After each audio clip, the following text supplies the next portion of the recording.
Friends, welcome to my channel. இன்னைக்கு ரொம்ப ரொம்ப ஈஸியான அதே சமயம் ரொம்ப டேஸ்டான கூட்டு ஒன்று செஞ்சு காட்ட போறேன். அது எப்படின்னு சொல்லிட்டு வாங்க வீடியோவில் போய் பார்க்கலாம்.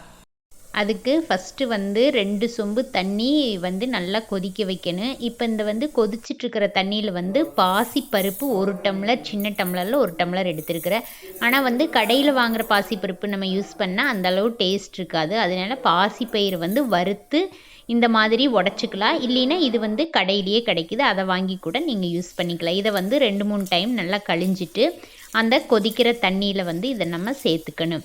இப்போ பார்த்தீங்கன்னா இந்த பாசிப்பருப்பு கூட பீக்கங்காய், கத்திரிக்காய் ரெண்டும் போட்டு கூட்டு வச்சா செம டேஸ்ட்டாக இருக்குது. நான் இன்றைக்கி பீக்கங்காய் வச்சு செஞ்சுருக்கிறேன்.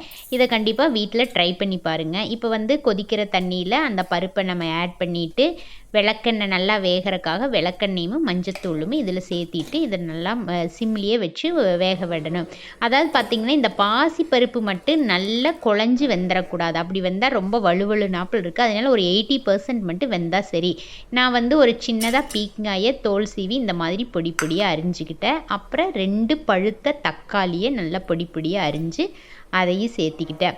அதுக்கப்புறம் பார்த்திங்கன்னா வீட்டில் அரைச்ச குழம்பு மிளகாத்தூள் அது நம்ம 1.5 ஸ்பூன் சேர்த்திக்கணும். வீட்டில் அரைச்ச குழம்பு மிளகாத்தூள் போட்டால் தான் நல்லா இருக்குதுக்கு.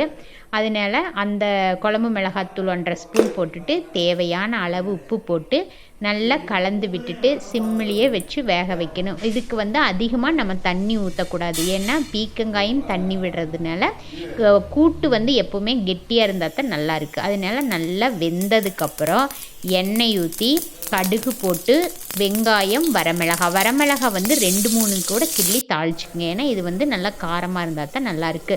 இப்போ தாளித்து கொட்டிட்டு ஒரு 5 நிமிஷம் நல்லா மீடியம் ஃப்ளேம்லேயே வச்சோம்னா சூப்பரான பாசிப்பருப்பு பீக்கங்காய் கூட்டு ரெடி. இதுக்கு சுட சுட சாப்பாடு வச்சு இந்த கூட்டையும் வச்சு அதுக்கு நெய் ஊற்றி சாப்பிட்டா உண்மையிலேயே டேஸ்ட் வேறு லெவல் இருக்குது. இதை ஈஸியாக பிகினர்ஸ் கூட ட்ரை பண்ணி பார்க்கலாம். அதாவது பாசிப்பருப்பு நார்மலாக செய்கிறத விட இந்த மாதிரி இந்த வறுத்து பாசிப்பயிரை உடச்சி கூட்டு வச்சு செஞ்சு சாப்பிட்டிங்கன்னா உண்மையிலேயே டேஸ்ட்டு சூப்பராக இருக்குது. செஞ்சு பார்த்துட்டு எப்படி இருந்துச்சுன்னு கமெண்ட் பண்ணுங்கள். தேங்க்யூ.